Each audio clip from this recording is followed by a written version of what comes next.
Hello, everyone, and welcome to the game-changing webinar series speaking on all things careers and opportunities through vocational education and training.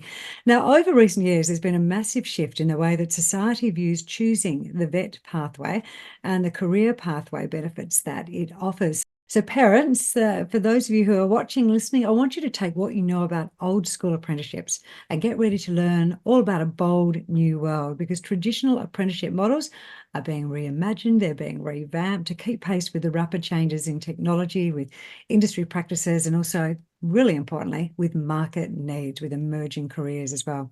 So over the course of this episode, we're going to explore the innovative approaches being taken to design and implement apprenticeships that not only equip skills, but also drive the growth and the competitiveness of Australian industries. We're going to discuss how industry and education providers are collaborating to create apprenticeship programs that are more responsible, more flexible, and aligned with real-world demands.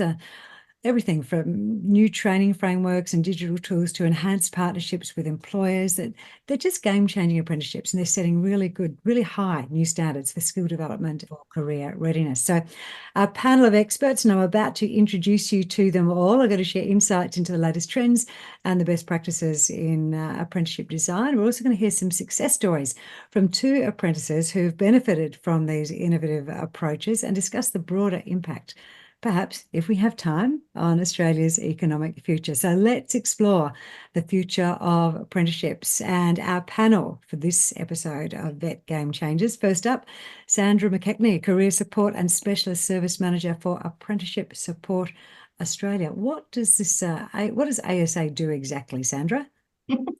Well, thanks for asking, Christina. But I think we're really caretakers, I guess, of the apprenticeship, the life of the apprenticeship or traineeship that somebody has. So sometimes it can get confusing for people, like, well, what is your job? We don't employ apprentices and trainees, we don't train them, but we're really responsible for promoting apprenticeships and traineeships across the country, educating people on what they're about, what they mean.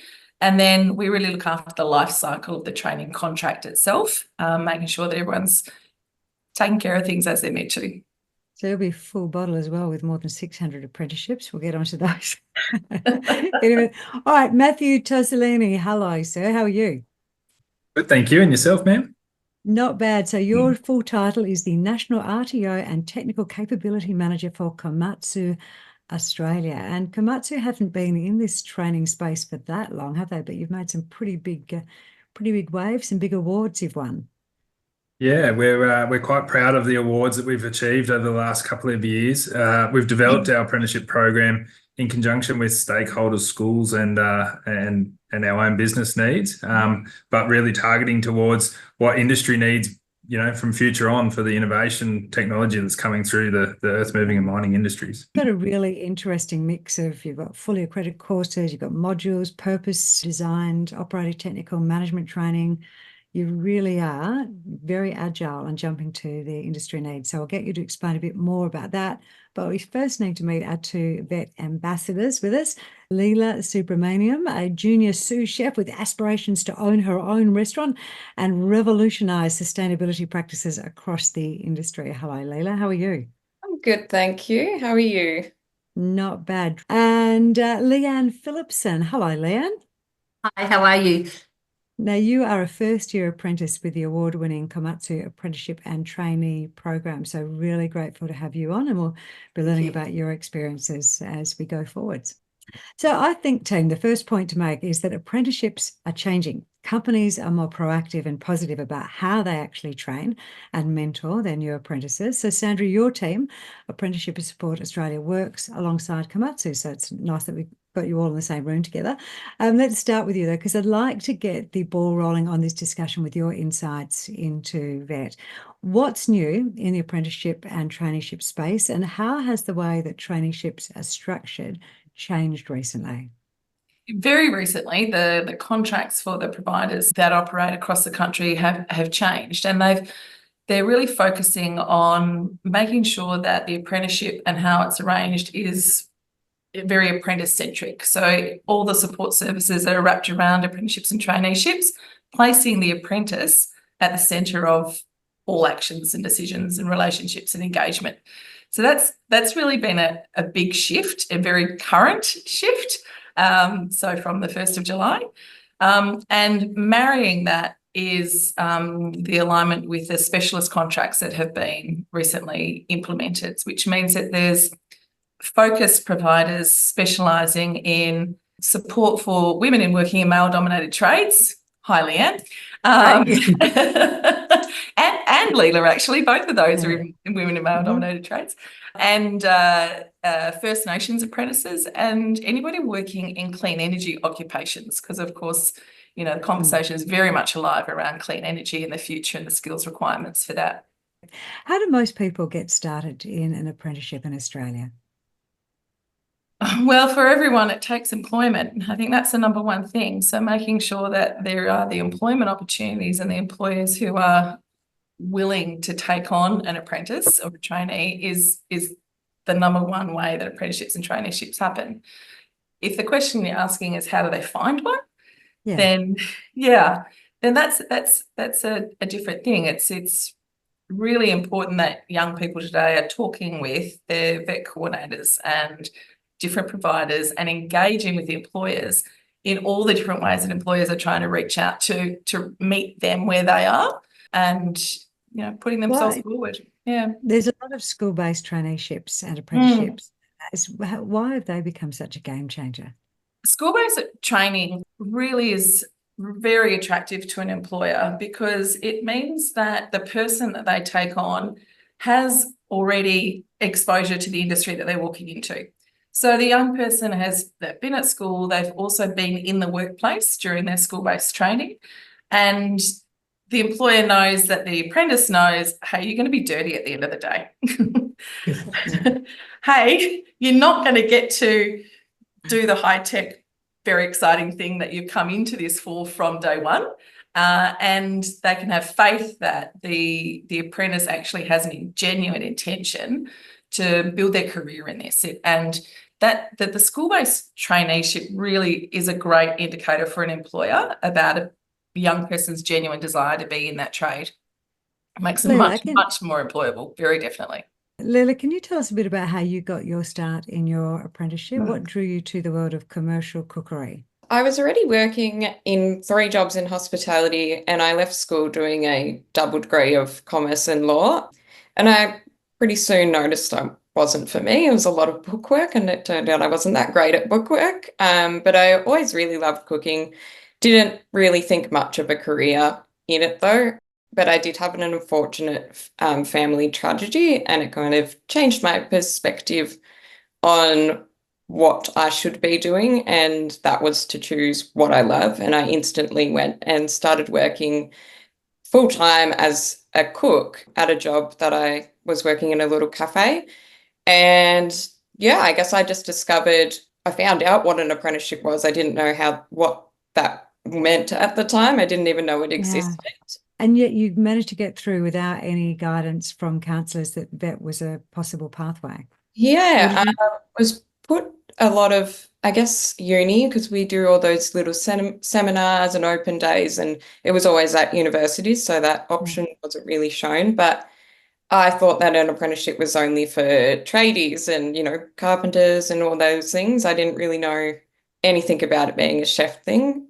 So when I was exposed to that while working, and, you know, my head chef was at the time was very on board, encouraging me to sign up as an apprentice, and I was instantly like, I can get paid and I can study, like, okay, sure. And I didn't need to work 3 jobs anymore. It's absolutely amazing though, isn't it, that no one had mentioned this pathway to you while you're at school?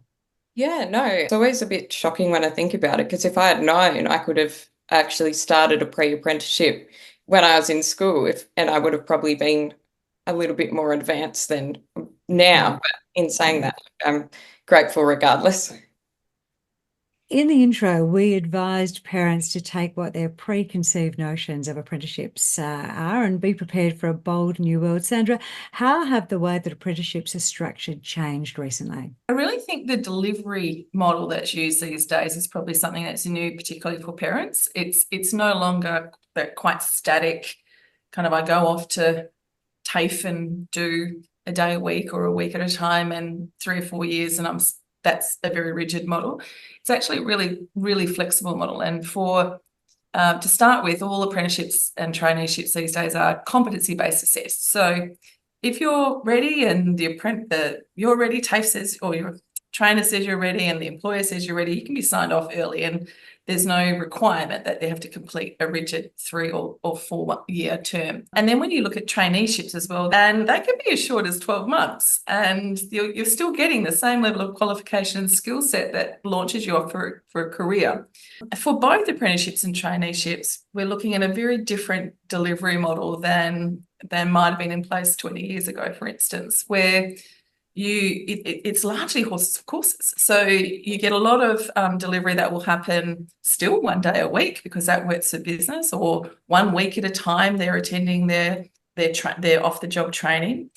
But the off-the-job training itself can be delivered by what we commonly talk to as TAFE, but it could actually be any other registered training organisation. So you get a lot of private organisations that deliver very high level and very high quality training. And you've also got quite a number, you've got quite a number of enterprise RTOs, where the businesses themselves are their own RTO. And they are definitely a game-changing environment from what, say, the parents of 20 years ago might have understood. I was just going to say, Sandra, do you happen to know of someone who may be in charge of an entity like that we can talk to right now? Somebody comes to mind.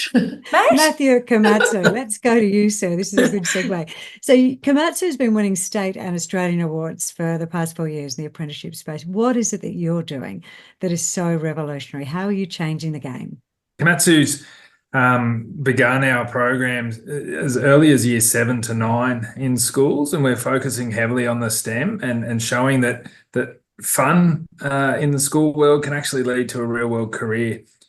We bring that through into our apprenticeship program, and as Sandra said, it's no longer rigid. It can be a blended delivery. Some of it's online these days. Enterprise RTO is where Komatsu's gone down the path. So we have the flexibility to adapt and change our program and our delivery styles to meet the needs of our apprentices, such as Leanne next to me. We can accelerate that learning, or we can slow it down to suit the needs of the apprentice. And that really is game changing for the apprentice and their journey as they commence their career in industry. Yeah, so you don't have to necessarily sit that 3 or 4 years, as Sandra was saying. Absolutely. We meet with our apprentices in our 3rd year, and we determine where they want to go in their career, and we start defining their training based on where they want to go and how quickly they want to get there. Or if they want to take a little bit longer, then we can slow it down to meet their needs. Yeah, absolutely. Yeah.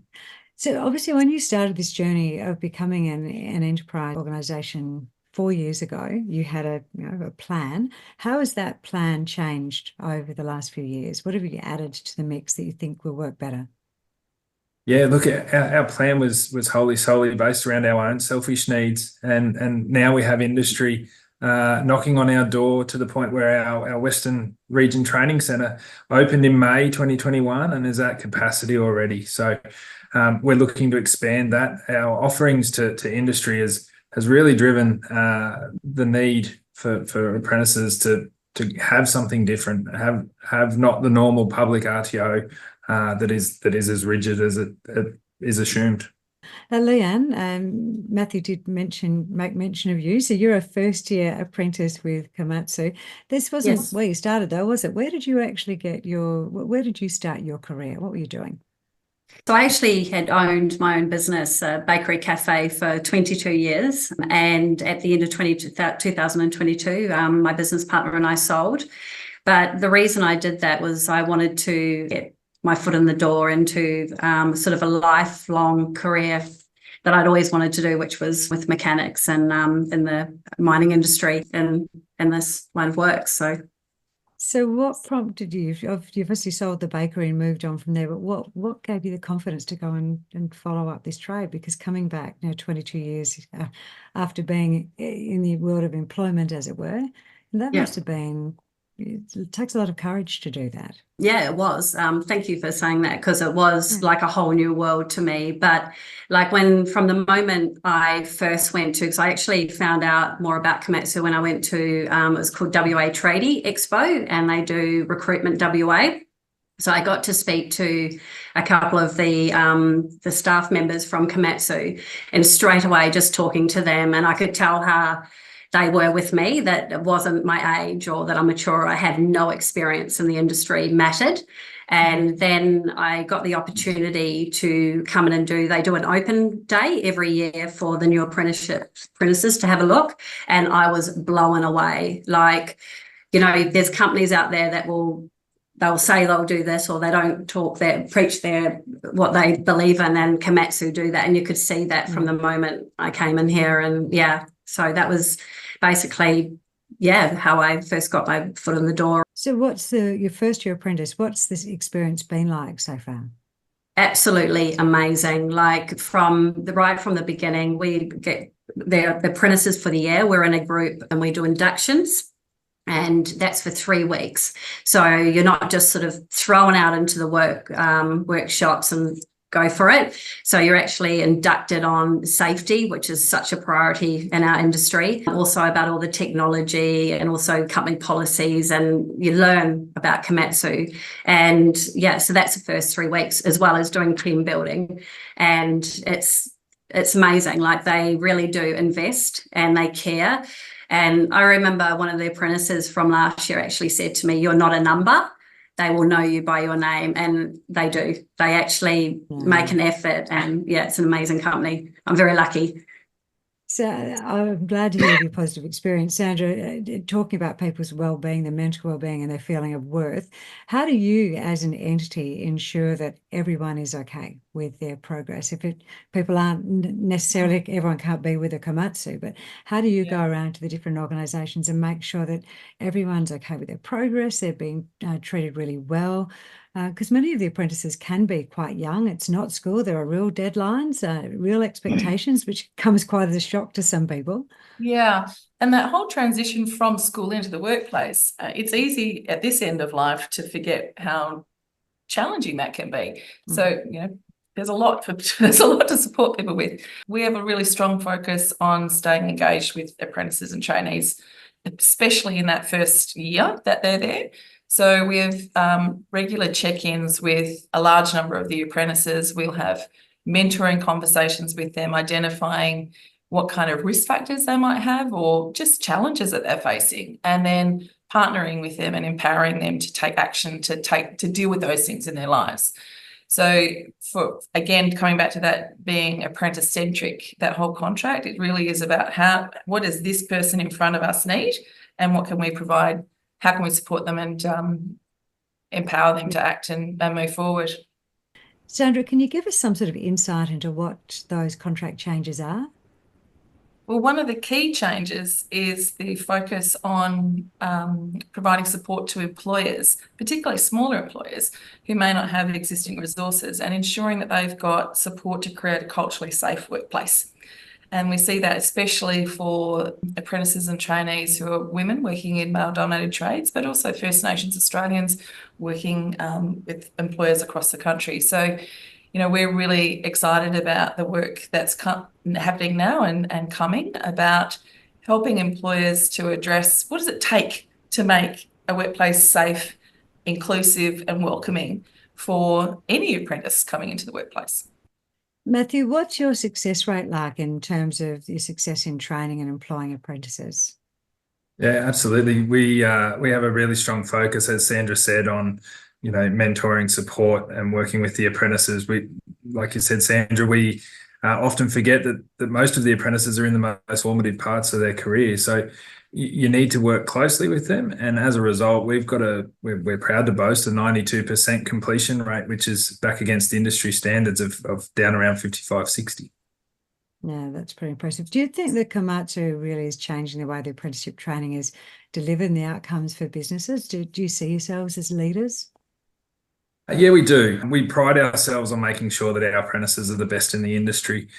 We meet with our apprentices in the start of their third year, and we start to tailor their apprenticeship and their trade and their internal training towards where they want their career to go. I think that's a big part of what makes us so successful, is that we're working with our apprentices on where they want their career to go, not dictating where they end up post-career. Or post-apprenticeship, I should say. And then in fourth year, we start working on actual placements into those careers. Sandra, do you have a lot to do with schools and letting schools know what's happening in the apprenticeship space?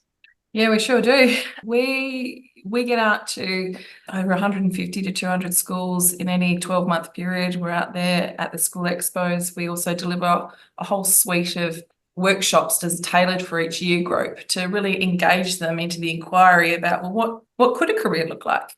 I think it's about continuing to expose young people about there's some really great careers that can be had from an apprenticeship or traineeship pathway, and that it's a completely valid choice, as valid as any university choice these days. So I think one of the biggest challenges is helping our parents understand how great those career options are for young people.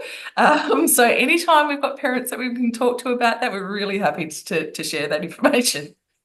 Leila, we'll go back to you then, just on that, because obviously you've had a experience with both forms. You've been to the uni and now you've tried the VET pathway, and we know what your preference is. That's okay, we've got that. What advice would you give to parents of kids looking to go on their future pathway for their career? What would you say to a parent? Well, actually, to my parents, I guess it was sort of, or any parent, just to, there's a lot of expectation that they tend to have on their children, probably because of how it was when they were growing up and leaving school, but it's not really worth the stress of someone doing something that they're not interested in. So I think that I would just say, let them follow what they want to do, and they'll have much better results. And actually, since doing my apprenticeship, I was able to realize that I really loved business. And I've got 1.5 weeks left and I'll be finished my Bachelor of Business. I still preferred my apprenticeship training, but yeah, it helped me, just my apprenticeship essentially helped me go, oh, actually, this is what I want to do as well. And yeah, it goes really well with wanting to own a restaurant. So yeah. Oh, so what is your Mum's future really plan happy. with all your degrees and your bits and pieces? I said that you want to open up change sustainability in restaurant businesses. Where are you headed? Well, I've done quite a few units for uni based on sustainability, and also more focused on ethical work practices. I think that's becoming a really big thing for me. Wanting more, obviously the kitchens can be a bit high pressure sometimes, and just wanting to change that in the industry, especially more focused on mental health. So I've kind of, been able to use what I'm learning at uni and applying it more into work, and yeah, it's good. It'll be interesting to see if one day Leila has her own RTO or GTO and she's just setting up courses for the people behind her. Leanne, let's go back to you as our other VET ambassador. What's your future plans with this apprenticeship opportunity that you've got? Every day I just want to keep learning, and it's such an exciting time within the industry because of the technology and sustainability. And so at this stage, because I'm only 6 months in, I'm keeping all my options open. I just want to keep learning, and that's where I'm sort of heading. But I do know that I want to stay with Komatsu. So it's the kind of company that I know, being mature age, that I could, if they want to keep me, but like I could see myself being for a long time. So, but yeah, I just want to keep rocking up to work and then learning and growing and being part of this team. So Sandra, what's the first thing that a parent can do to help? I mean, I know I asked later, what advice would you give to parents, but what is the first thing you advise a parent to do to help? It's educating themselves and helping the young person narrow in on what they want to do. So as you mentioned before, there's 600 odd different apprenticeship traineeship opportunities, but you can't explore 600. You've got to narrow in. So I would say get onto the apprenticeships.gov.au website, where there's great opportunities to explore careers, or get onto the skillsroad.com.au website, where you can take some like tests and assessments. It'll narrow in on things that match your interests and say, well, hang on, you like this kind of stuff. These are the careers that match people who like that kind of stuff. And then you can go and discover careers. You'll see videos and job descriptions and career outlooks. And so really educate, narrow in and explore. And that's where you've got to start. And Matthew, any last bit of advice from yourself, sir, about getting hold of one of these Komatsu apprenticeships? The best bit of advice I can give people is turn up with a good attitude. It's the one thing I haven't figured out how to train people in. But get out there, try work experience, go to a career open day. When businesses are holding open days, get out there and have a look. That's them trying to reach out to you to show you what they have to offer, and don't settle for the norm. Go for what you want. Great advice. Thank you so much, team. And that is our episode on game changing apprentices. Thank you so much, everyone, for your time today. Sandra, Matthew, Leila, Leanne, thanks, team. And I'm sure there'll be a lot of questions. So what we're going to do is put a number of website contacts at the end of this webinar, and you can catch up with Sandra or Matthew, or perhaps you can have a chat with our vet ambassadors with Leila or Leanne. Many thanks to you for joining us, and make sure you check out our other episodes in this Game Changers webinar series.